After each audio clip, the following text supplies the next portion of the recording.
Welcome, ladies and gentlemen, boys and girls, to another SIDEBOOB Cinema, your podcast within a podcast. I'm joined every week by my good friend, Jonathan Astro. How you doing, Ricky? I'm good, thanks. And as always, AJ. Woo, woo, woo. AJ. Excited. AJ, were you aggressed by Ricky's heteronormative intro? A micro, yeah. Like you Had said, a micro moment. Was it ladies and gentlemen and boys and girls? I think Isn't that so. deeply offensive today? Isn't that? It is. If you say that now, aren't people like, what the fuck? Can I get away with that if I just put "and other" at the end? Can I do that? And other. Ladies and gentlemen, boys and girls, and other. Ladies, gentlemen, freaks and geeks. Ooh. Ooh, maybe I You should just do leave that it next at that. time. What about just perverts? Because Pervert. that's Well, who's listening. That is And what- we're perverts. that is you can't tell anyone about this show at Christmas, can you? I can't. Yeah, it's a shame. Well, one day. One day. Anyway, this evening, this is, dare I say, the culmination of our Joe Esterhaus sort of exploration with Basic Instinct. So, had you people seen this movie before? Yes. I had not. Great. That's always great. You know, we love the pure experiences. I have seen this movie, AJ. Yeah, I bet. I have, although we don't have a big enough house yet, but I have a pristine one sheet that I'm going to get framed. Oh, wow. And I want it to be a pride of place, particularly moving forward. I feel like people need to know what needs to happen, you know, What you're all about. what I'm all about. What does the poster show? Well, it's the classic image. So it's Michael Douglas's back. He's in Yeah. the side profile, and we've got Sharon, glaring at us. It's quite classy. I always That's thought. good. It is. So it's not the face set that Jade has. No, the Jade one. That's big. You wouldn't put that up in the No, bedroom? you know why I hate the Jade poster? Because the guy who's having his face sat on is some guy. Yeah. Not It's one not of our Michael lead- Douglas. It's not a lead character, so it's bad storytelling. Like you look at it and you go, that's the worst kind of storytelling, because you go, oh wow, like the story that's telling is that it's Jade, and who was a bit of a side character anyway, and some guy.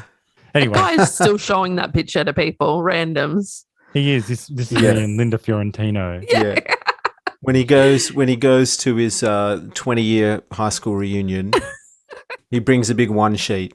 That's right. There'll be a lot of them out there, I guarantee you. So, well, here's the synopsis. I'll hit you with it. This is Basic Instinct. Johnny Boz, rock and roll star, is murdered in his mansion. Basically, he's turned into a pincushion by a faceless athletic blonde while they're having sex. Next day, the cavalry arrive, and this is where we meet Nick Curran, played by Michael Douglas, and his partner Gus, who are assigned to find the killer. Now, Nick's got a lot on his plate, okay? He's recently quit smoking, Jack Daniels and Coke, and I don't mean the cola. And there's something involving internal affairs that's got him seeing a hot shrink, played by Jeannie Triplehorn. Dr. Elizabeth Garner is her name. Now, it turns out he's also quit her recently. So the investigation leads to one Catherine Trammell, a hot blonde with a strikingly similar build to the girl we saw nail Johnny Boz in that first scene. Miss Trammell's a writer and a psych major who's living off the proceeds of another dead husband. Oddly, one of her books also features key details of the Johnny Boz murder, written many years prior. Now, Nick and Catherine hit it off straight away, with Nick spying on her, getting changed straight away. The cops bring her in for questioning, but it only raises more questions. No, she didn't kill Johnny Boz, but she's definitely kinky. Oh, and she is a real blonde, AJ. Catherine's in his head, and Nick backslides, drinking, smoking, and a little rough sex with Dr. Garner, if you don't mind.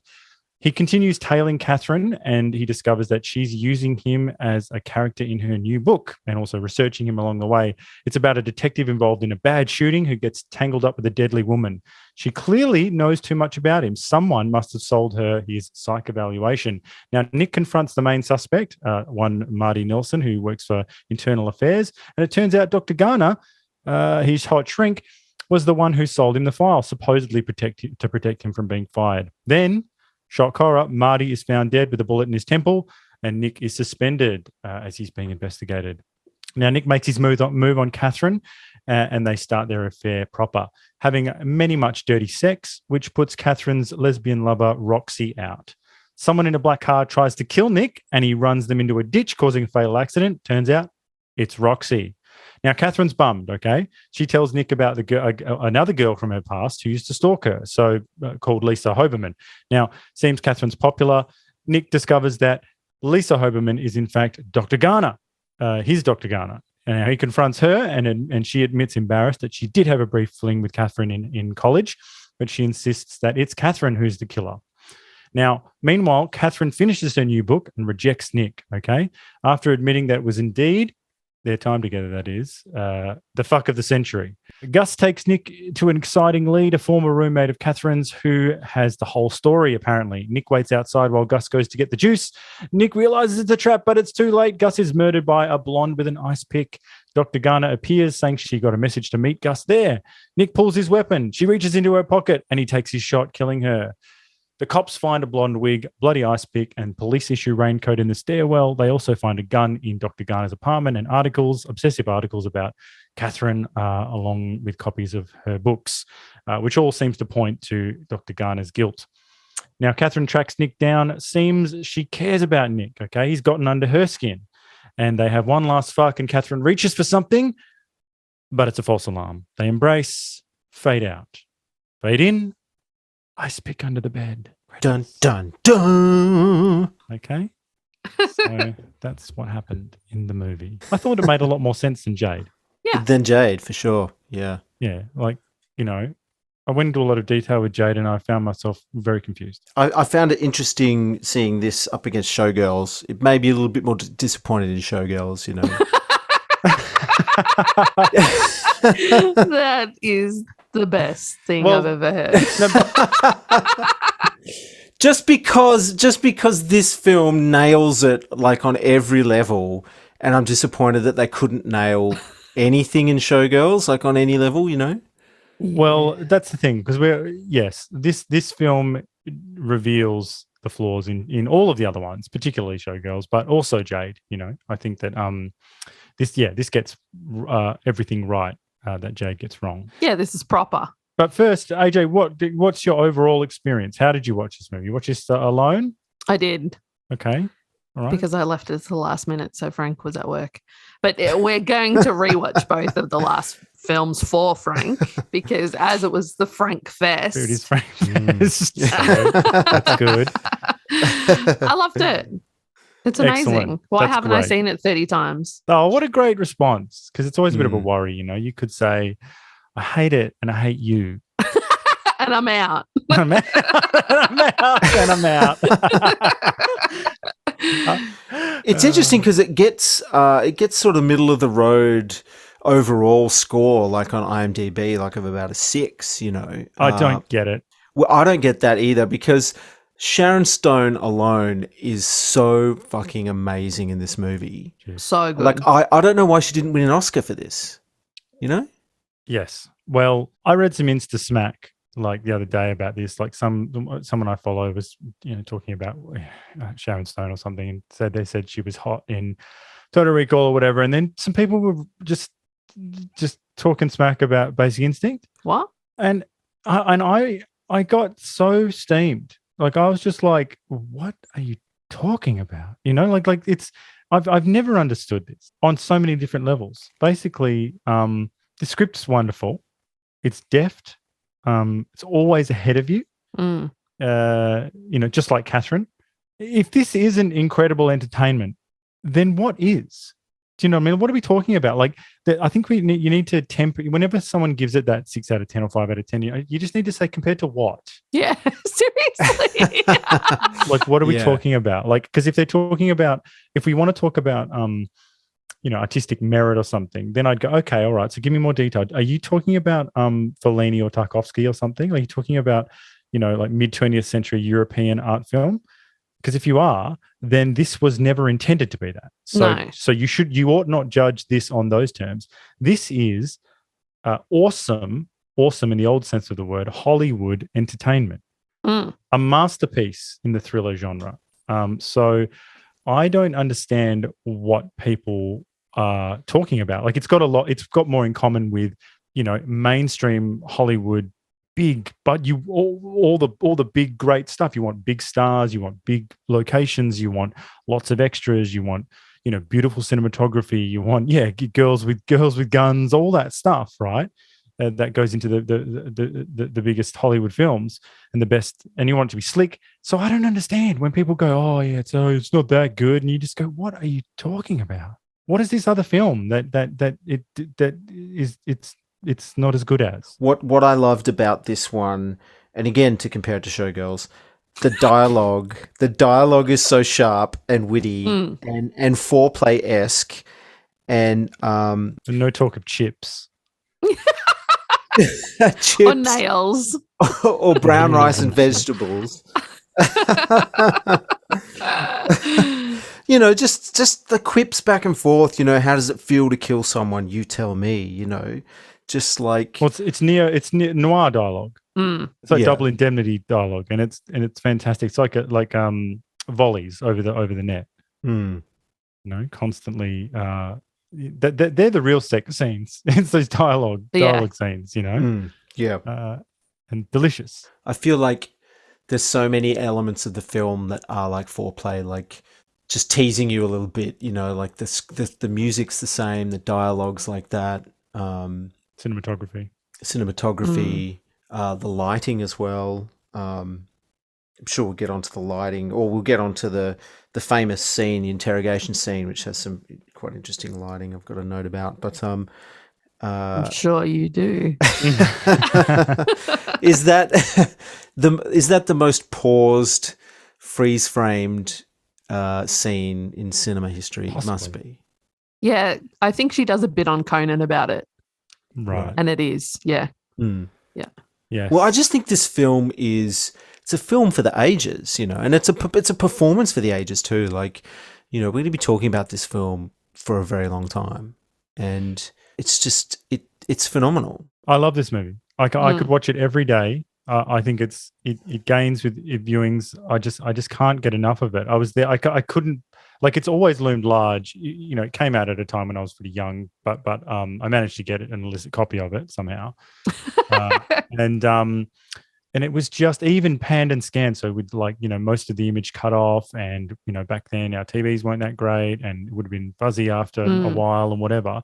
Even with all of that going on, this film loomed so large. It was just like, and I loved the glimpse into the adult world that it gave me, and Danny Boyle's talked about this. I've talked about it on this podcast before. Danny Boyle talks about how when he was a kid, he longed to be part of the adult world, and that's why you wanted to sneak in and watch.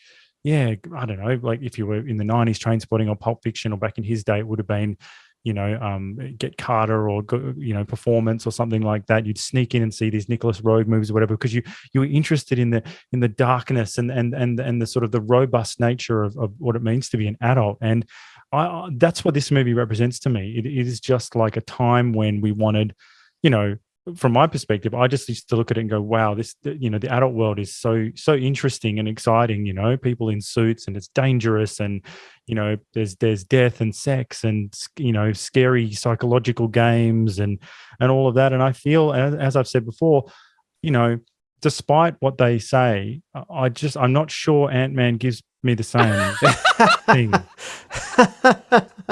AJ? Isn't there a girl-on-girl scene in Ant-Man?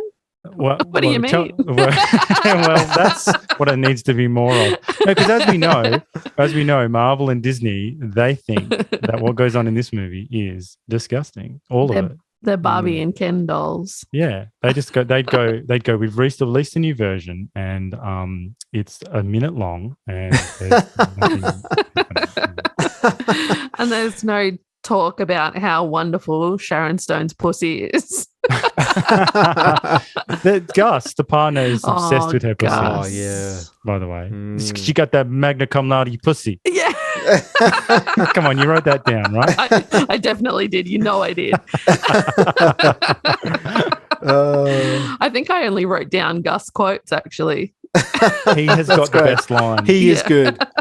Give me some other ones. Give me some more Gus. What do you got? You've got goddamn Tweety bird heads. flying around your head. It's so long. Yeah. He was brilliant. He was the best. My Gus quote I've got here is, "That's her pussy talking, not your brain." So true. We've all been there. He's right, though. He's right. Though. It's interesting. I heard on one of the little documentary featurette things that came with the film, Michael Douglas talking about how he felt that sex scenes were in danger of like becoming extinct in Hollywood movies, and he thought that around that early 90s period things were getting pretty conservative, and he wanted to make something daring and something sexual, and that drew him to this project. And fucking hell, what does he reckon now? I know, that's what I was going to say. Like, what the hell does he think's going on now? I mean, I know he's a pretty old man now, so he might not have his finger on the pulse, but fucking hell, you know. I mean, we talk about how the 90s was so dangerous, and here's Michael Douglas saying it was conservative as fuck, you know. Well, I guess was the original PC era, the early 90s. Yeah. That was when it first was born, political correct. Well, not really first born, but that was certainly a major, in the last 30 years, a big major push in that early 90s time of PC, political correctness, and you know, just that general conservatism. When you see the horror in these movies about sex and stuff, the other stuff we've watched, and the general, you know, tone of there was a real temperance. Like, I think maybe it was because the conservatives in different places had power, and they were sort of, you know, there was maybe the religious right in America had a bit more going on, and they were able to sort of clamp down a bit more and on moral grounds, whereas now, since then, the script has completely flipped, and now what we've got you know, the march to the institutions. We've had all the lefties go through, take over these positions, and their line is very different, but just as authoritarian and creepy, but in a different way, and the outcome seems to be the same too. Yeah. Yes. They both reach the same outcome. So now they're obsessed with the diversity and inclusion, but all we get is this kind of, you know, a bit like in shitty versions of the future, you just get like a food pill. You know, they've just given us this food pill, and it's just like, got the Infinity Gauntlet and Spider-Man and Doctor Strange, and no Sharon Stone's pussy. you go, where's the pill with Sharon Stone's blonde pussy?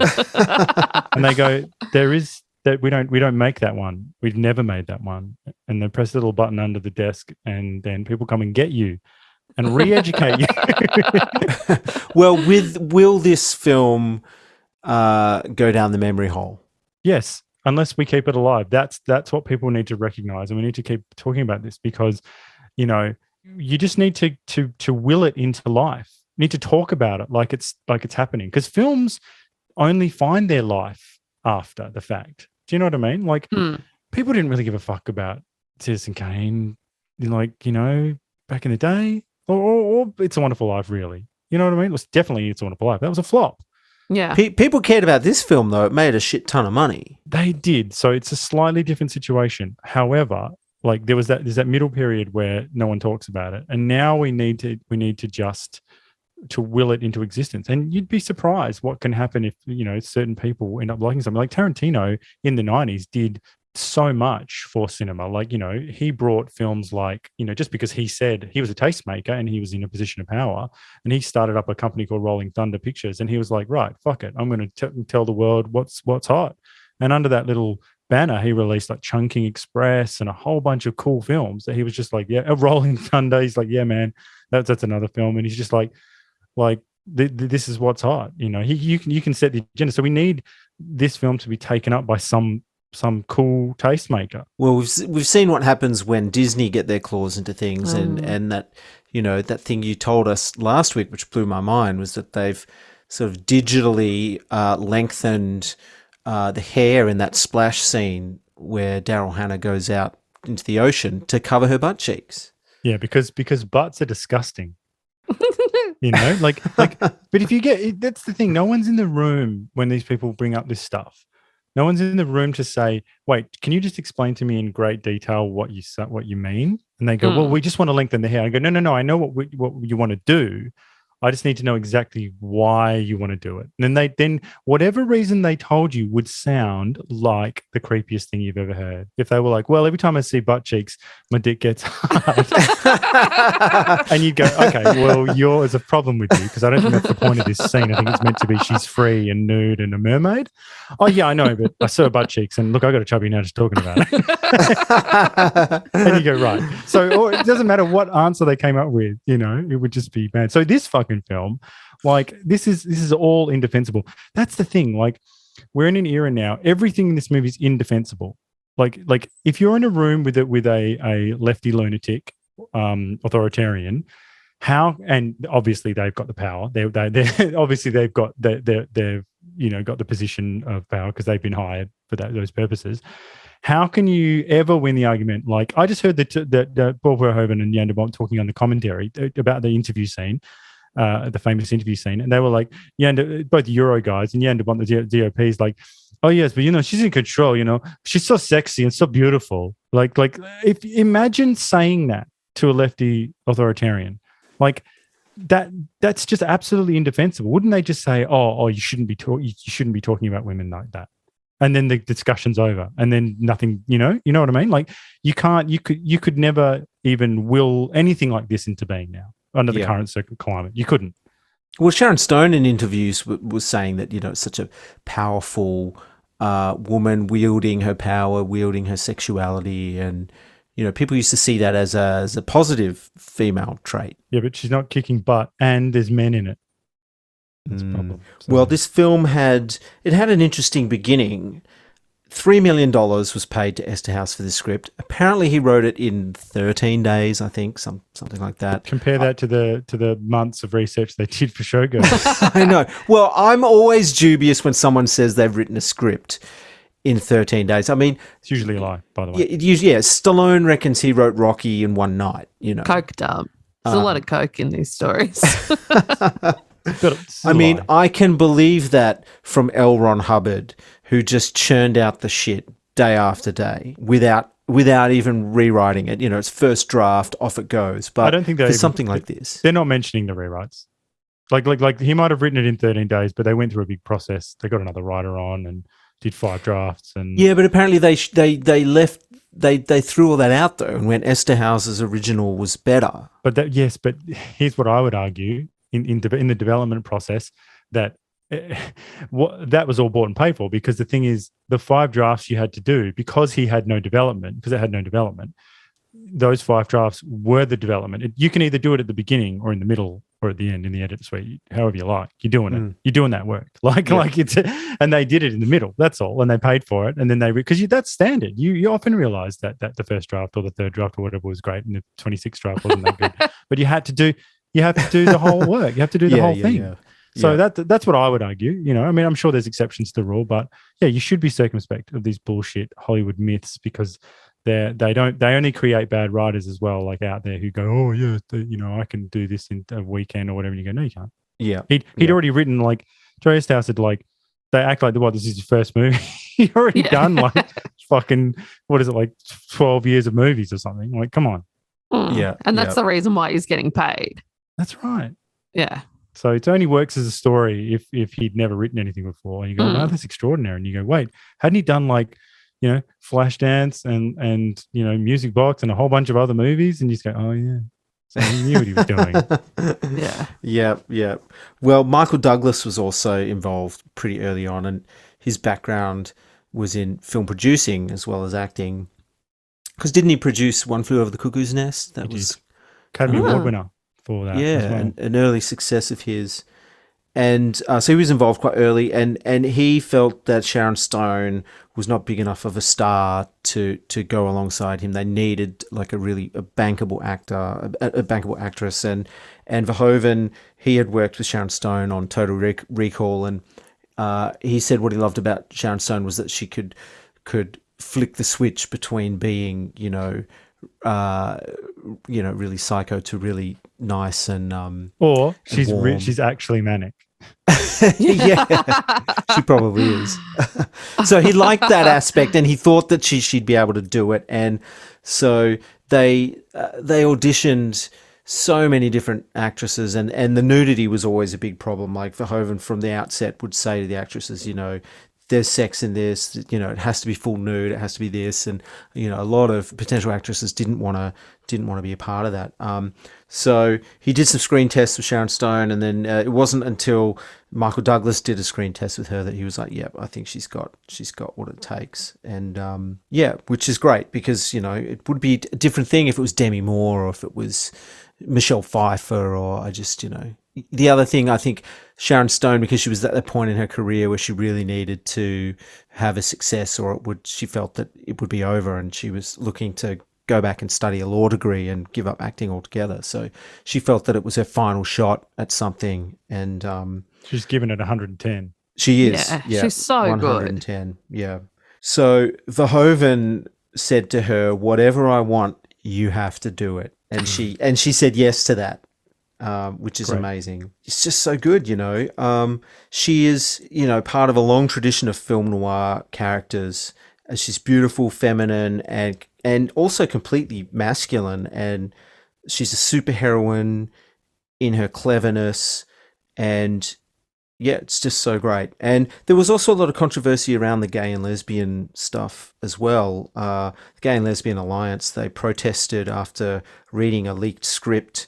And they protested like on set, outside, like on locations, like constantly. Banners with the movie's ending written on it saying that Catherine did it and stuff. Yeah. And whistles and trying to shine lights in on set and stuff like that, and really causing a ruckus. And their big deal was that, the script showed yet another lesbian as being, a psycho killer, which is interesting to me because I can't think of any films where the lesbian's like a psycho killer. Well, maybe. I think the point they're trying to make, it goes, back to in cinema. Basically, we've attached the history of LGBT on cinema has been, one of the other, and one of, like if you look at Psycho, that I think is a good example of what they cite as being, sort of LGBT stuff being just rolled into like loony killers, like and so there was a huge tradition. I can Dress to Kill, which is a De Palma film that we're definitely going to watch. That's another one that's deeply offensive. It's just a general sexual perversion and deviant behavior. Deviant behavior and mixed up with you being a maniac, usually. I think that's what they or being someone who's sick, like Silence of the Lambs. Do you know what I mean? Like, so it would be different if, like, and to be I completely understand. Like, it would be different if one of the cops, like if his partner was bi or something, or gay or whatever, and he was a cop and it wasn't a big deal. Like that's the sort of push I think they were trying to do. We've sort of entered a new phase now, I think. Yeah. But they were asking for ridiculous changes. They wanted to flip the characters. They wanted Michael Douglas to be the killer and Sharon Stone to be the detective. Great ideas. They wanted to change. They wanted to change the ending. Oh yeah. Tell me more.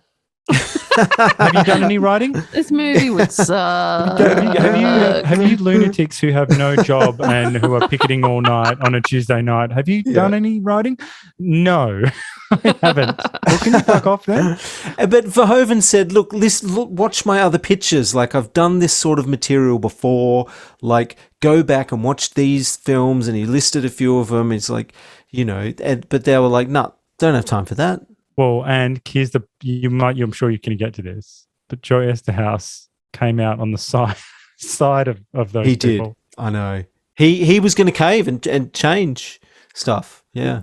That's so rock and roll though. That means I think he was just totally wrapped up in the moment and hit that time of life for him, which sounded crazy. Like it just, you know what I mean? Like that's the sort of big, crazy, lunatic stuff that you just go, yeah, maybe they're right. Maybe they're right. Yeah, but that's the kind of shit that happens now. People would, if there's any controversy surrounding any of the woke issues, to do with anything, sexuality, transgender, indigenous, black relations, anything like that, people would be scrambling around and going, oh no, we've got to fix it. We've got to, and they would atone for their sins and apologize. So that's the difference between then and now, is that it took a strong character who wouldn't be allowed in the system now. So Verhoeven, stood by his guns and was like, no, I'm not changing it. And he was right. And you know what? And Joe Asterhouse should look back now, and I'm sure he does, and say, oh my God, my best film was due to someone's strength of character and conviction and integrity in actually delivering one of my first drafts on the screen, and protecting the work from me. Do you know what I mean? So Verhoeven wouldn't be allowed to work now. Okay, definitely not in America. The thing is, when the movie came out and when LGBT people saw it, they liked it. Well, they love it now. That's the thing. They love it. This movie's been totally claimed by that community. Like you could read academic papers now where they'd like Camille Paglia, I think she's done a famous commentary to this and everything. So, she's been part of it. But there are strong readings of this film that are, we've entered this new phase now as well because this film actually does seem quite antiquated now because it's just about bisexuals and lesbians in a way. Whereas now, that those are two communities that or two sections of the alphabet soup that are being erased. So this film actually champions them in a way that is very different to now. Now you'd just be like, there are no things as lesbian. There's no such thing as lesbians. What you really are is a beautiful trans person, and there are no bisexual people either. Like that's the main thing now. Yeah, yeah. So, but at the end of the day, all this controversy helped to make the film a success, because people wanted to see it for themselves. Like, what is this movie that people are protesting about? I mean, it would have made it even more exciting to go and see it. Oh, it just would have been an event, huge event. I just feel like it's the greatest Saturday night movie ever, or Friday night movie. Just like what an awesome date movie. You go out and it's just it's clever plot, wonderful erotic scenes, and it is eroticism, because it's not pornography. He wants you to join the dots. There's so much storytelling in, it's all those wonderful little things, the bare feet, going through the water in the rain. It's the peekaboo sort of looking at her. Getting change, it's like it's really quite wondrous, and then we've got car chases and outrageous violence. It is just like and the Hitchcock stuff helps as well. Like so, it's links to Hitchcock. Really lift it into a you can see references to Vertigo, not just in the location but in costume, and they've done cinematic cinematography has some references to Hitchcock as well, and score. Oh, absolutely. How could I forget the fucking score? Yeah, that's right, the score. So it's just big, bold, subversive entertainment, and my heart, I know I say this every now and then, but my heart hurts. I watch this movie and my heart hurts. Like I'm just like, what in God's name has happened? Do you know what I mean? Like how, because there's nothing on Netflix like this. I know there's nothing on Netflix like this. Do you know what I mean? Yep. Yeah. Like it's just glorious. What do we think of Michael Douglas? Is he likable in this film? AJ. Yeah. Because it's sort of hard to tell who the hero is, like, in a way. Like, I think Sharon Stone is ultimately the hero. Like, at the end, I'm kind of gunning for her to... But that's why this movie's subversive, because the casting of Michael Douglas immediately makes you go, well, he's the alpha, he's the A-list star, he must be the hero. But his actions consistently throughout the movie sort of reveal him to be increasingly becoming an anti-hero. Yeah. Do you know what I mean? Like, and he's very damaged, and and he's like he's out for himself and stuff. Like, it's sort of really, that they are a beautiful complement to each other. So I don't know. I think he's the rock. Well, actually, both of them are, but David Caruso can't hold the movie. Yeah. Could you imagine Basic Instinct with Caruso? No. Well, it just wouldn't work. Yeah. It didn't. Well, actually, in a bit of Esterhouse extended universe. So, Corelli, the Caruso character, is Wayne Knight in this movie. So Wayne Knight, Newman, in this movie is Corelli. Oh fuck! They should have brought Newman in to be in Jade. Imagine Wouldn't that. That'd be hot. Newman. apparently Steven Spielberg, when he saw Basic Instinct, he loved Newman so much that he waited to to see the credits to write his name down because he wanted him for Jurassic Park. Oh, Jurassic Park. Oh, yeah. Yeah, he wanted him for Jurassic Park. Well, he got him. And famous. So yeah, I don't know. It's I think it's I love Michael Douglas in this movie. I think he is a real hero and very generous performer. He didn't have to let them have Sharon Stone. He could have said no, that's not happening. Yeah. So that's turned out to be very generous of him. Apparently, he had a bit of a breakdown at one point. I've heard Verhoeven talk about this, and this is understandable. Like Verhoeven's obviously focusing all his time on Sharon Stone because she's not as experienced in the rest of it, and just got a more complex performance. And at one point, he was just like feeling very left out. Which I love because it's for someone who's an experienced producer and whatnot, for him to have a nice little actor moment and be like, oh, like I'm not getting any love, and then Paul had to say, no, you're great, like you're Michael Douglas, Yeah, it's okay. So Ricky, you brought this up before. Collaboration is king, I think, in this movie. I think that part of the reason this is so successful is that it's the collaborations. So. I think Jan de Bont, DOP, who is a director in his own right, did another one of the greatest Hollywood action movies of all time, Speed. He directed that, and so he's a director in his own right. He also did Twister. Actually, I don't remember. I remember that fucking movie. Yeah, Me good too. movie. The Anyway, cow. so Jan de Bont, yes, the cow. So Jan de Bont, DOP, and Verhoeven, starting with Esterhaus, and then we've got Michael Douglas. Then we've got, the actors, Jeannie Trubon, Sharon Stone, all those other character actors in it. But, I really think a lot of it comes down to Jerry Goldsmith. For sure. Yeah. He's the score's the glue, I think, that holds this movie together. Right from the get-go. And it's just such an important element to the film. And it's debatable whether music can we've talked about music. Sometimes composers are brought on board to quote unquote save a picture, and I don't think music can ever save a shitty film, but it can definitely make it push something to the next level, which I think the music does. It won't help shitty, but it can unlock a film. And I've talked about this in previous times. Actually, I think it was Jerry Goldsmith as well. He did First Blood, right? Yes. Yeah. That's a famous example. I've talked about this again on previous times where they've tested the film and people are just like, this movie, I don't get this movie. And then suddenly they do Jerry Goldsmith's score and it completely transforms the movie. They're like, oh my God, I love Rambo. I love him, And what changed? Just the music. Yeah. That's true. And apparently Chinatown was the same. They had a different score, and Jerry Goldsmith did the score for Chinatown in 10 days, and that's been verified. The work, this score holds on its own, but the links to Chinatown help. Yeah. Do you know what I mean? Like that, the is it the horns? The trumpet in Chinatown is famous solo trumpet. Yes. In that. I'm hearing stuff. There's Chinatown stuff in this score. Mm-hmm. And it really does, it when you've got someone like him doing your score, I think that helps. Yeah. Well, Verhoeven, there's a quote from him here. It's one of these films where music and film cannot be separated from one another. Sex thrillers before this were kind of jazzy and often featured the saxophone, and this score is much more sophisticated and psychological.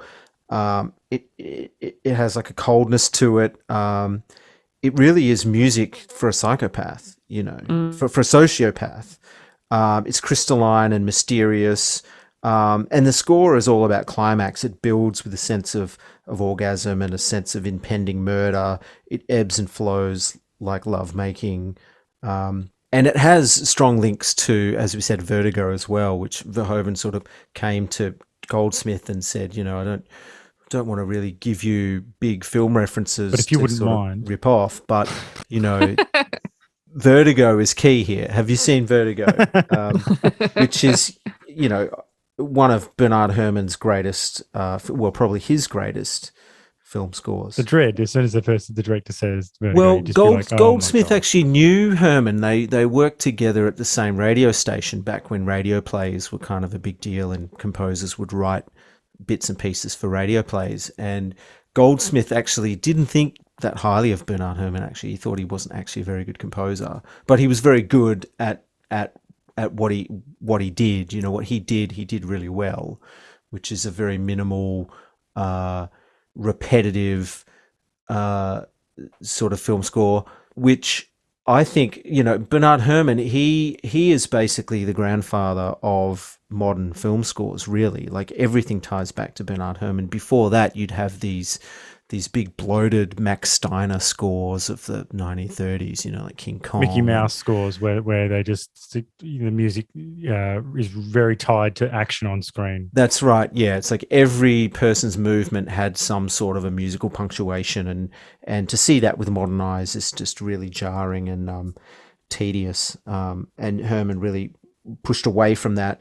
It's interesting also, like, there was once, I think, an altercation between Bernard Herrmann and Jerry Goldsmith in the halls of CBS Radio, where there was some promo that they were airing for a radio play that was to come, you know, coming soon, and it was going to be scored by Jerry Goldsmith, but because there wasn't a lot of time to put together one of these promos, they used some existing music from Bernard Herrmann, and he heard it and he went up to Goldsmith and just gave him a total serving, saying, "You've stolen my music, you fucking prick, blah, blah, blah."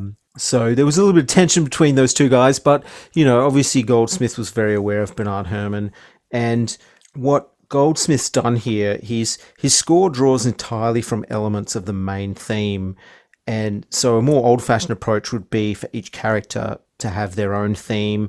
And a good sort of contemporary example of this is the original Star Wars trilogy, where you have the Luke and Leia theme, you have the Empire theme, and it sort of works for that. But for something like this, it needs a little bit more sophistication, and that needs to be subverted a little bit more. And so he's gone for what's called an overall theme. So that sort of permeates the entire film.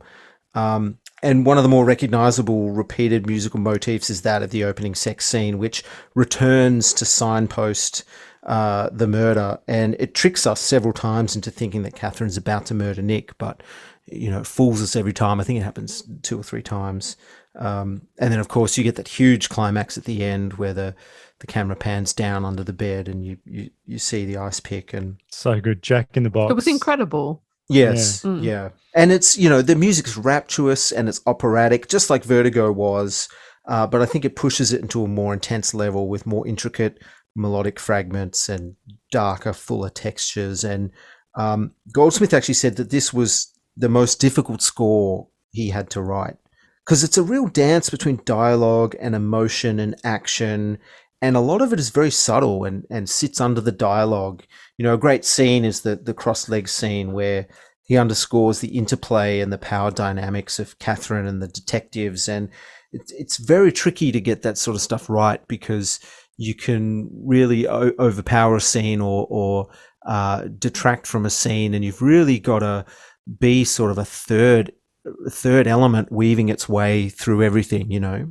He also combined subtle electronics with the orchestra as well. I don't know if you heard that. I only noticed this in this viewing, actually. Right. When Nick turns up to Marty Nelson's death. So the guy's been shot in the head. Mm-hmm. There's a driving electronic bit of business going on that I'd never heard before. Yeah, there's some sort of electronic percussion. There's also a sort of a melodic synth sound as well that's reminiscent of actually a French electronic instrument called an onze maintenant, which is a lot like a theremin but much easier to play because it has a keyboard involved, and it's used a lot in French sort of avant-garde classical music, but also being used in a lot of film scores. But this score as well there's something about it that's timeless. So you know, I love Goldsmith's Hoosier score, but I cannot say that it's timeless. Do you know what I mean? So if you've ever heard Hoosiers, you listen to it and you go, "Oh wow, this is Jerry Goldsmith all in the 80s."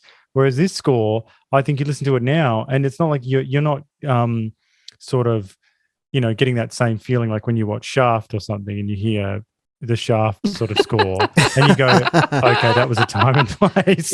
You know what I mean? Well, I think because the orchestra is a timeless thing, I think. Yes. Shaft.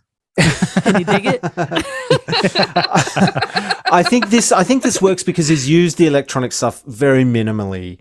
He was a big fan of incorporating all sorts of weird and wacky and interesting sounds and textures. Like, he wrote music for the original Planet of the Apes film, which is another great score that uses a lot of world percussion. And, I'm not a big fan of Charlton Heston, but the score is groundbreaking. And then he did a similar thing with the original Alien film.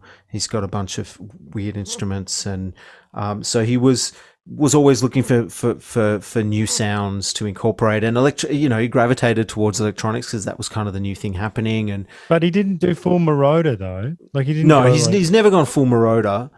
You never go full Marauder, AJ. Unless you're Marauder.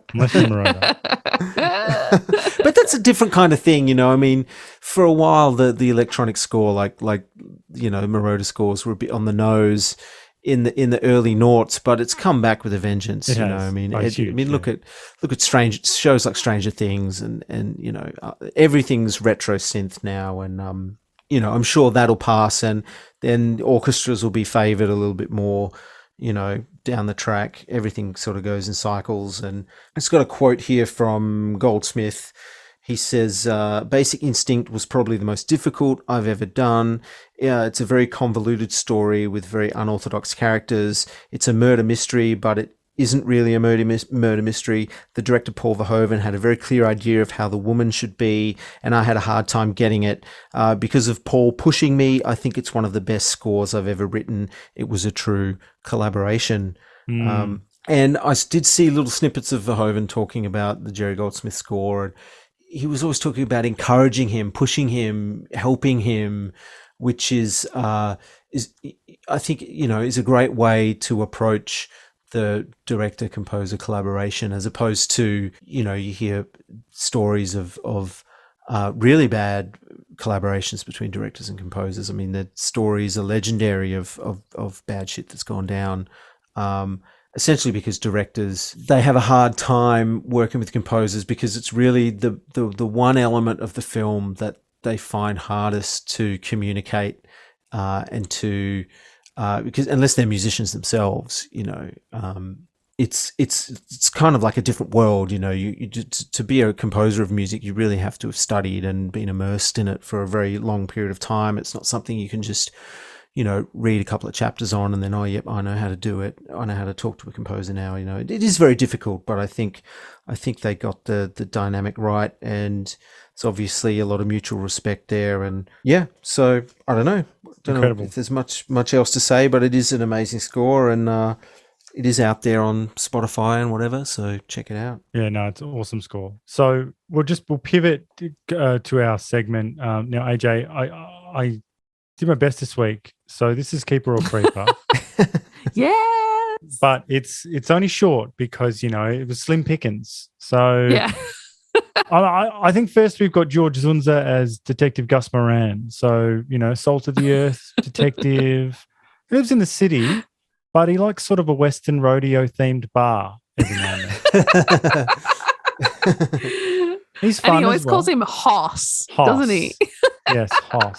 And he's fun, even at work. Like he says of Johnny. So Johnny Boz is dead, and they talk about that there were cum stains on the sheets or whatever.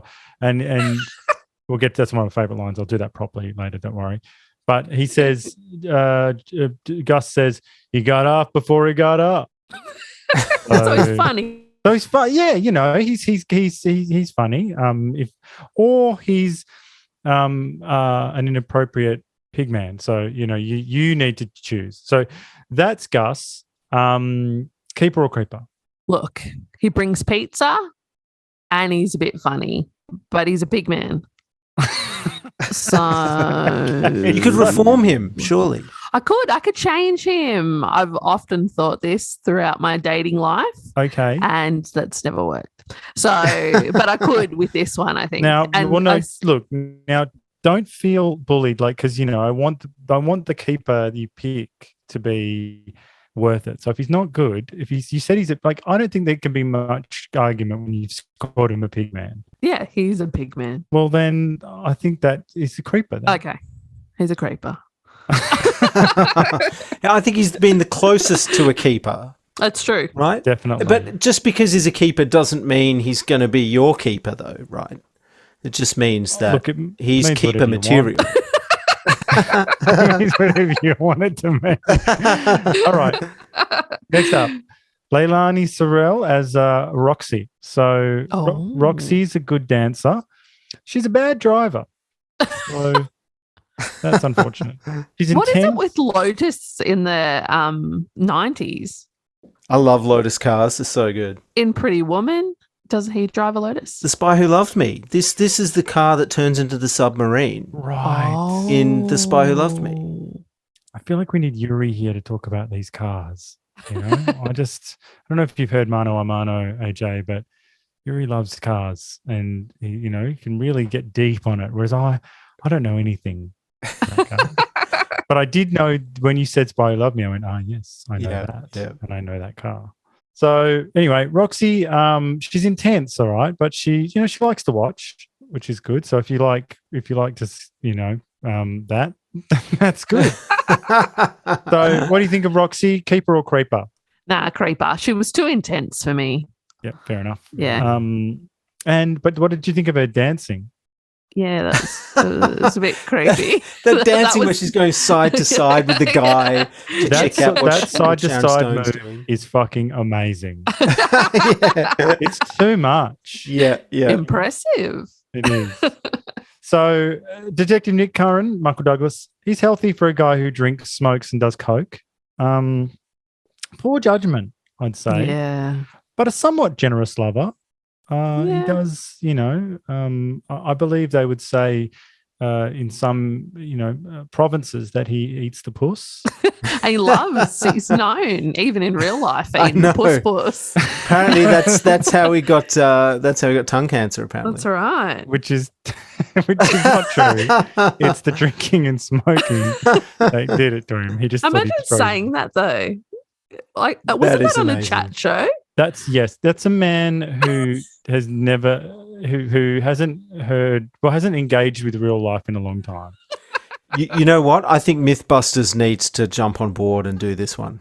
Now that is a MythBusters I could watch. I could watch that. I could watch those three fat idiots to talk about that. Just get him to eat puss for 25 years. See what happens. 25 years. Long time. Long show. All right. So Nick Curran on balance, keeper or creeper? Yeah, he's unhinged. So he's creeper. Creeper. What did you think of his V-neck sweater? Like I think it was like cashmere. Yeah, no good. You know what that is? That's like a mid-40s guy who's looking in the wardrobe going, I need to go to this fucking club. What have I got? Oh, my God. I guess this. It's quite brilliant in a way because he does, I don't know whether it was intended, but he certainly does stick out. Mm. Like he looks like he's not meant to be there. Yeah. Yeah. And the people who are there are dressed like in a way that's pretty outrageous. Like they're so many Pearl Jam vests. Yes. Those vests, those white t-shirts and those vests. Where he's just used to being in dirty cop bars. Yes. Yep. So true. And So true. Sharon Stone looks sexy as fuck in that scene. The gold dress. The gold dress, with the hair up. Yeah. When doesn't she? There's so many times in this movie where she looks Jesus slamming hot. Christ. Do you know what I mean? Clothes, She's slamming no hot even clothes. now. Yes. Yeah, I agree. she's good now, yeah. I agree. Yeah, no, but this movie really is a photo book of her just looking so hot. Like, Yeah. in every kind of dress, every kind of outfit, one titty out, two titties out, bush, doesn't matter. She's just so sexy. Yes. But that's a really hard thing to explore on screen. You know what I mean? And not everyone, you might have it in real life, but you might not have it in front of the camera. Yeah. The camera finds you out. Now, I've talked with Ricky about this before. Like, I mean, you just look on screen. I mean, this is the kind of discussion that people don't want you to have now, but it is what it is.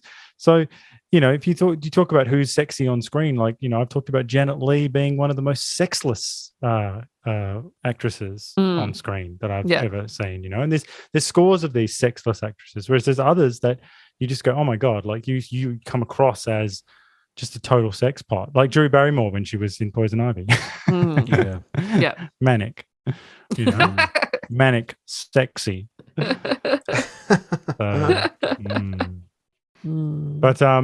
Jeannie Tripplehorn, I think, gets no appreciation for her wonderful. Some people hate her in this movie. What? I've read that.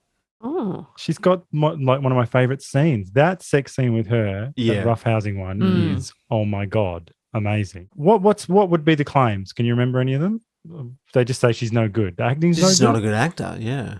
What? I totally believe her. Like she's there are times when, like, because the reality of the movie is there's either Catherine did it all, Catherine did some of it, or Catherine did none of it. Now, Jeannie Tripplehorn's performance is such that I'm actually not sure.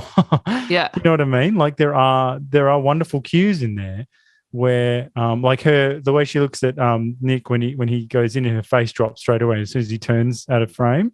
Like, she gets into her car and like changes her expression straight away. And I go, oh my God. I knew that's what women are doing. Yeah. I knew that's what Katie's doing. My wife. Smiling, oh, yes, and then as soon as your back's turned, like reality. So I don't think she's so hot, and she plays second fiddle, and she gets it all out as well, which is great. And she's always second fiddle in most of her movies. She's second fiddle. Waterworld. Oh yeah, that's what she was in. I was trying to think what else she was in. Waterworld. Yeah. So yeah, I don't know. I think she's fantastic, and she was straight out of Juilliard. Never done a film before. She was. Oh, really? Yeah. Oh, she was really good then. So there you go. That's big. But it is big.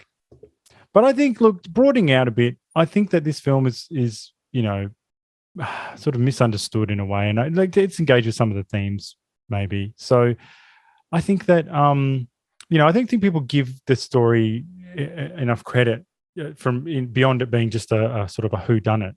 You know what I mean? Like. Look at it from Nick's point of view, okay? So this seems so scary in a way. Like, how many women throw their lives away for a dude?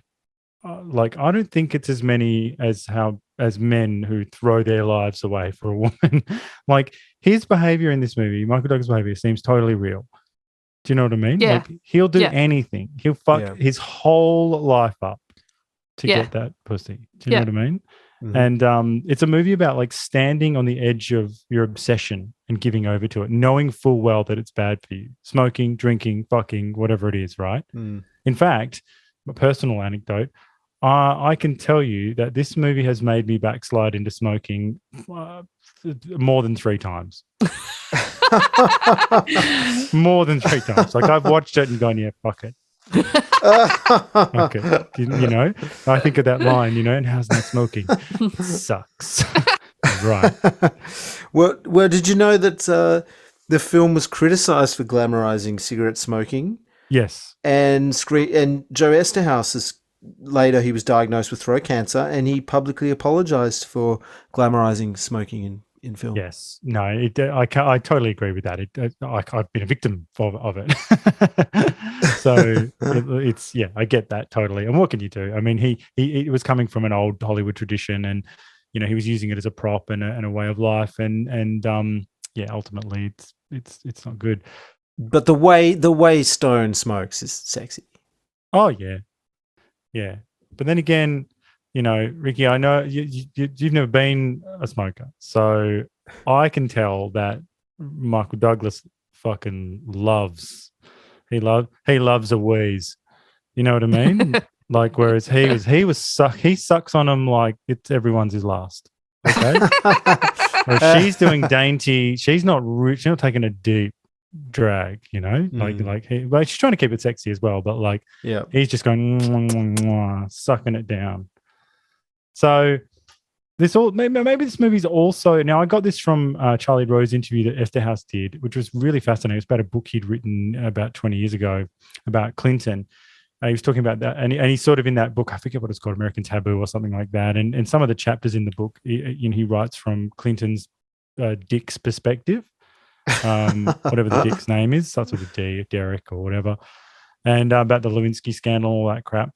But he talks about like that book and, some of his interests being about the sort of the male, well, he calls it the rock and roll generation, but we would sort of maybe identify it as being like the male boomer generation.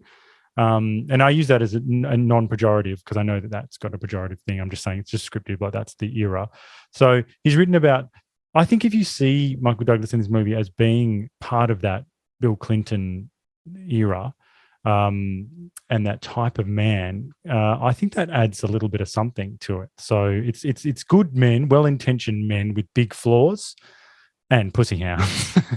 but as Joe Esterhaus has said, he says everyone in that generation, regardless of what they ended up going into, like him being a writer or wanting to be president or wanting to do whatever, they all wanted to be rock and roll stars. And that's the way that Esterhaus has, written and lived his life. And he's had a really rock and roll experience, and he's written about it. And I feel like Nick in this movie is exactly that. He's an extension of Joe Esterhaus's perspective.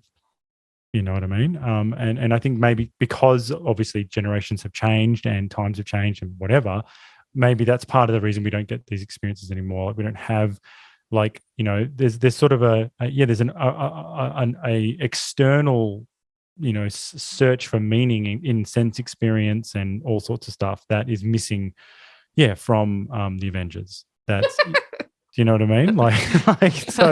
So basically, like Nick Curran in this movie is searching for something, that he can't find, and I think it's that generation. Do you know what I mean? And he's looking for it everywhere. So I don't know. I thought that was just an interesting read. Something about Clinton being mixed in there, because I think that's that type of guy has been, probably explored to the full, and we've moved on now. So now it's all about I don't know, young girls. By girls who work in New York City at a publishing firm. Yeah. That's what we want. That's what we want. Or a fashion magazine. And the kooky trans person who works with them. You know what I mean? Yeah. There's no room for Gus anymore. No room for... Well, that's the thing. Don't you think... We'll do some lines now because don't you think there were so many lines in this that are just beyond the pale now? Yeah. Like workplace stuff. Yeah. Do you know what I mean? So, I mean, some of my favorite. This one's a great one. I referenced it before. There's cum stains all over the sheets. Can you just say that while you're looking at a dead body?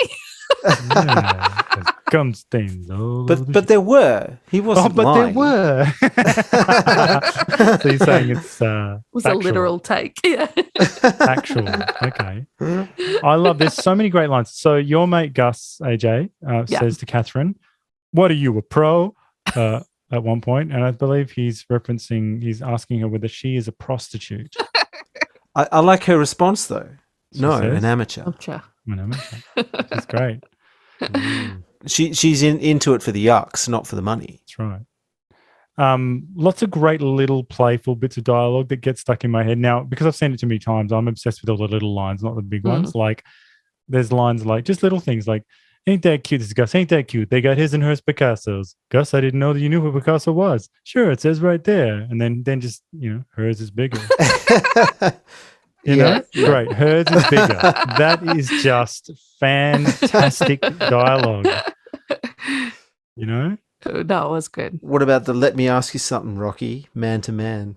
Well, that would get you cancelled. I think of there's a little line. This is my last one, but this line gets stuck in my head. It's from the boss. Says it to Michael Douglas. "I don't give a shit what she published. What are you all of a sudden, a book critic?" I think about that all the time. What are you, a book critic? That's another thing. This movie is obsessed with books, and people don't read anymore. Yeah. So, Yeah. like that's part of the early '90s thing as well. You go, oh wow, books. Mm. You know, people reading books, Yeah. Mm. and it being a thing in the culture. You know, reading reviews of books and reading books. Mm. That's not done. That's just not done. All right. Well, I've got some Me Too stuff. Or do you want to do reviews first? What do you want to do? Or have you got reviews? No reviews. No, I have Trivia. reviews. I've got trivia and reviews. So let's do trivia. So Basic Instinct opened in theaters in the US and was one of the highest grossing films of 1992. And it trailed behind, I think, Aladdin and Home Alone 2. In its opening weekend, the film grossed $15 million. It was the fourth highest grossing film of 1992. It grossed $352 million worldwide. It had a record opening in Italy with a gross of $5.4 million for the week from 155 screens, and was the highest grossing film in Spain of all time with a gross of 21.6 million. So the Spanish, they get it. Wow. Big internationally as well as locally. I reckon it would have done big in Japan as well. Yeah, you think so? I reckon. Yeah, I'll get those numbers, but I know I just have a feeling. Yeah, well, they're kink machines over there. They're the king of kink machines. They are. So the main sex scene with Michael Douglas and Sharon Stone took 5 days to film. Oh, wow. Totally. Yeah. Absolutely. 5 days to film. And that's a long time. Well, whenever you see that much coverage, you know, in a scene, that's how long that interview scene would have taken a week. Do you know what I mean? Like that's how long you spend when you want it to look good, and it's that firepower, and you know what I mean? It's you do spend like 5 days. Yeah. Wow. Just you know, getting it right. Verhoeven shot copious amounts of footage for the sex scene because he was expecting that the MPAA would have problems with the explicit nature. So he shot alternate close-ups, medium shots, and wide shots of virtually every shot over 5 days, which gave him the freedom to edit the scene until the MPAA was satisfied, and you know, no longer demanded that the scene be altered or deleted. So I think that's one of the he just knew that there'd be problems, so he just have to have enough coverage, so he didn't want to cut anything out. That's the thing. Well, we ended up watching the unrated version, which has got a couple of shots that were added in after the right. Yeah. Yep. You love this one, Astro. No body doubles were used in any of the sex scenes. What? Fucking amazing. So that's both of them. Well, the three of them, because Jeannie, what's her face, gets triple horn, gets her horns out. No, that's great. But down with body doubles. Yes, yeah. So Sharon Stone was offered the role after 13 actresses had turned it down. But as we know, Verhoeven was gunning for her from the beginning. So the scene where Michael Douglas has sex with Jeannie Triplehorn was actually a rehearsal of the scene. And things heated up really quickly, as, you know, you can obviously tell. And obviously the camera was rolling, and Paul Verhoeven, he liked the performance so much that's the one that made it. It's so hot. Jesus. Well, the ripping off of Blushing. the underwear and yeah. It's just great. Like, and again, completely indefensible. It will always be hot. I don't care what anyone says. That's it. Like, you know, it just rides the line, you know? Yep. It's hot no matter how you look at it. And if the authoritarians on the left and probably the far Christian right or whatever, both of them, if they get their way, you don't get that scene. Yeah. Okay. They don't believe the good dream of what the bad do. You know, they believe that monkey see, monkey do. Yeah. You know. Well, they should want to have sex like that. Yes. So Sharon Stone's infamous leg uncrossing scene was not in Esterhauz's original script. It was thought up by Paul Verhoeven while the movie was being shot, and it was based on a memory actually of Verhoeven's college years when a woman at a party had done the exact same thing to embarrass him, apparently. He tells a story of a woman who would do this all the time, and he actually confronted her at one stage and said, we can see you down there. And she's like, yeah, I know. That's the point. Wow. So why can't we have those experiences, Astro? My college years were boring, you know? Yeah, no, it never happened. Never happened. So, yes, what a great scene. What a great scene. The movie completely ignored DNA, which had been used in the criminal investigation since the mid-1980s. So Joe Esterhaus later admitted that not mentioning the DNA was a major plot hole in his screenplay. But you know what? I didn't even really notice or care. So Well, because they would have looked for trace elements on like the wig and yeah, stuff. yeah, they would have gone. You know, Catherine's juices are all over here. You know. Like, yes. yes. Yes. Tell me more. Tell me more. Please. So Michael Douglas declined to go full frontal in the film or to let his character be bisexual. Yeah. Okay. Well, why not? I mean, now, again, you'd be fired. They'd say your character likes cock and balls as well, or you're fired. Yeah, that's right. Here's an interesting thing. Michael Douglas and Sharon Stone had to wear genital pads during the sex scenes due to the AIDS epidemic. Oh. Which makes me think, when you're doing 5 days of shooting a sex scene, does it ever just slip in there, you know? Slip in there? Penetrative sex? Well, they're getting pretty hot and heavy and it looks pretty real. Like, you know, the genitals are pretty well aligned in these scenes. A lot needs to happen. Yeah, you forget how many, gross crew members are standing around. Like, yes, but you underestimate the power of the chubby. How dare you say that? I do not disrespect the chubby. I'm just saying that, it's a lot of mechanics, I think. I don't know. I think Douglas has it in him to get hard with other people around. The drop of a hat. At the drop of a hat, that's right. Anyway, so I never knew that genital pads were a thing. Anyway, so Michael Douglas had a full facelift before filming began. I don't know. I couldn't really tell. He just looked normal to me. Look, and I love Michael Douglas, but he looks a little rough in the movie. That's right. Like a little bit. Yeah. So that means he must have been living hard. You know what I mean? For a facelift to not do that much. Verhoeven was on record when he first signed up to do the film as saying that he wanted to make the first Hollywood mainstream film with an erect penis in it, but he didn't get his wish. So, fuck you, Michael Douglas. What do we see that in? Under the Skin. Yes, Under the Skin with ScarJo. Yeah, great film. Yeah, but that's not really a mainstream film, though. That's like an art house thing. No, you're right. Everyone should watch that film. Penis. It's terrifying. It is terrifying. Yes. San Francisco Police Department had to deploy 50 riot police at every location to deal with the picketing gay and lesbian activists. So that is my trivia. There was a lot of trivia in this film, but I think it was warranted.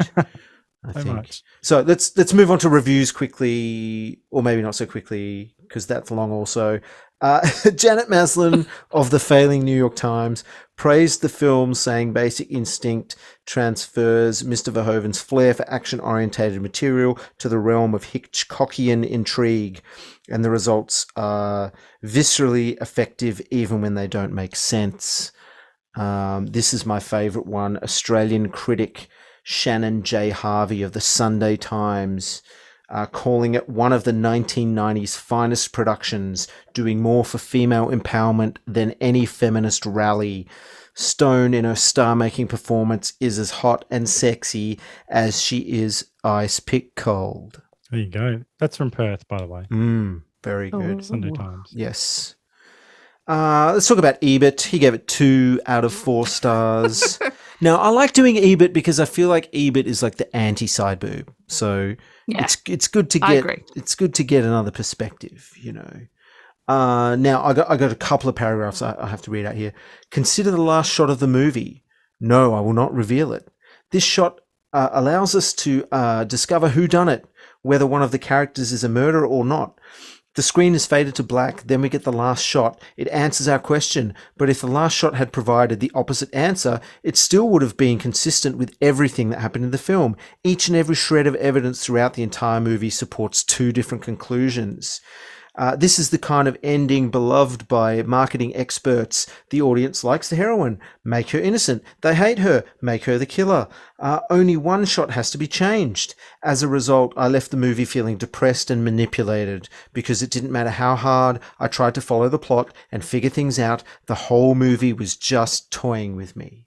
It's not really the last shot technique that I object to.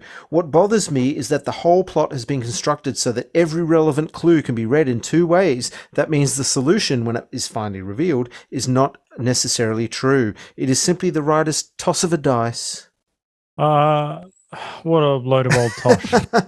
About the sex killjoy. scenes, I know. About the sex scenes, the movie would have been more of a turn on if it hadn't tried so hard. The sex resembles a violent contact sport with a scoring system known only to the players. And he ends by saying the film is like a crossword puzzle. It keeps your interest until you solve it. Then it's just a worthless scrap with the spaces filled in. Again, Ebert, I wish you could have seen the year of our Lord 2021's I know. screen gems that we've had to put up with. I know. Revise some of these terrible. Now, my last quote here comes from Camille Paglia, which we've mentioned already. She denounced gay activists and feminist protests against Basic Instinct and called Sharon Stone's performance one of the greatest performances by a woman in screen history, praising her character as a great vamp figure, like Mona Lisa herself, like a pagan goddess.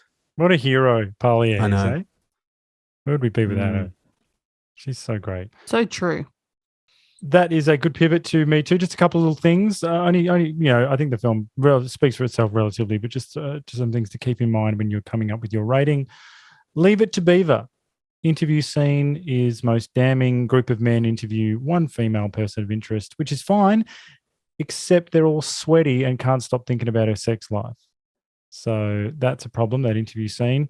There are obviously famous allegations that Sharon Stone didn't know she was gifting us all this view of her blonde bush, which only adds to the celebration of piggery in this scene. So that's that scene. Microaggressions, we've covered some of these. There's all through the film and in workplaces, there's just constant jokes and jibes that wouldn't fly today. So I think, Nick comes into work and someone is like, they know that he's had sex that night and they say, he looks a little shrunk is all. And then someone else says, and not just in their head. So, he said Nick's sitting in his psych evaluation with Dr. Garner and he holds up his hand and says, I started developing calluses. Yes. like I've been jerking off after not being with you.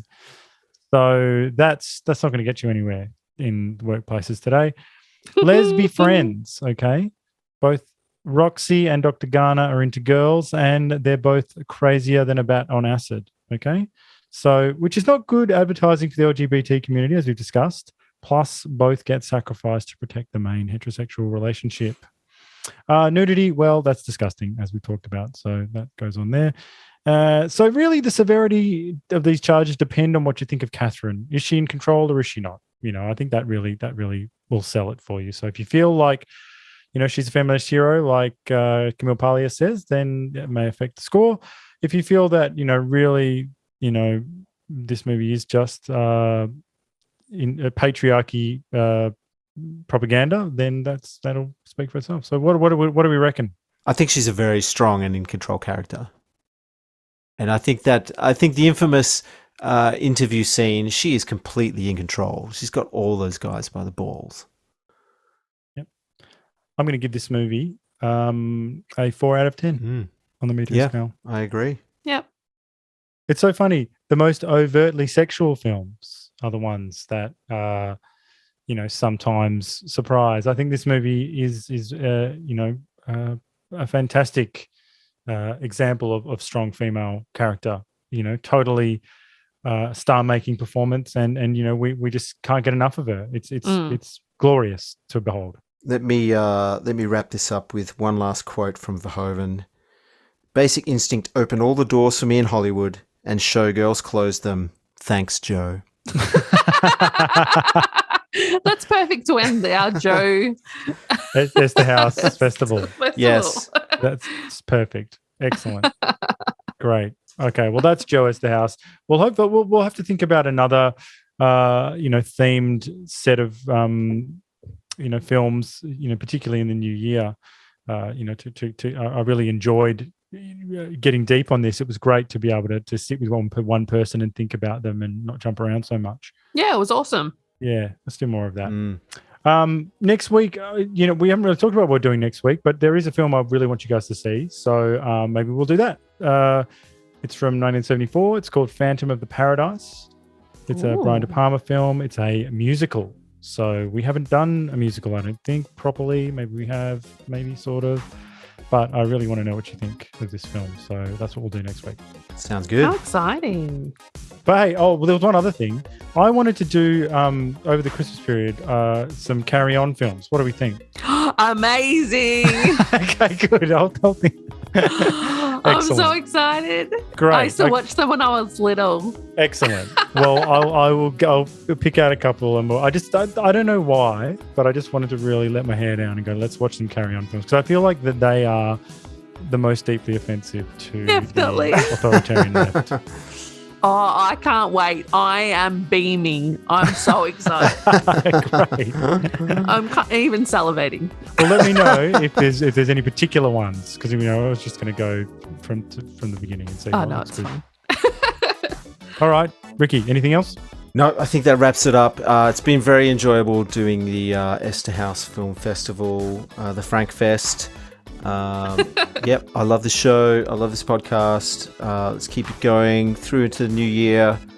And we said what we said, AJ. Yep. Yeah. Excellent. Full commitment. Yeah. I'm in, guys. I'm in. And until next time, long live the new flesh. Long live the new flesh.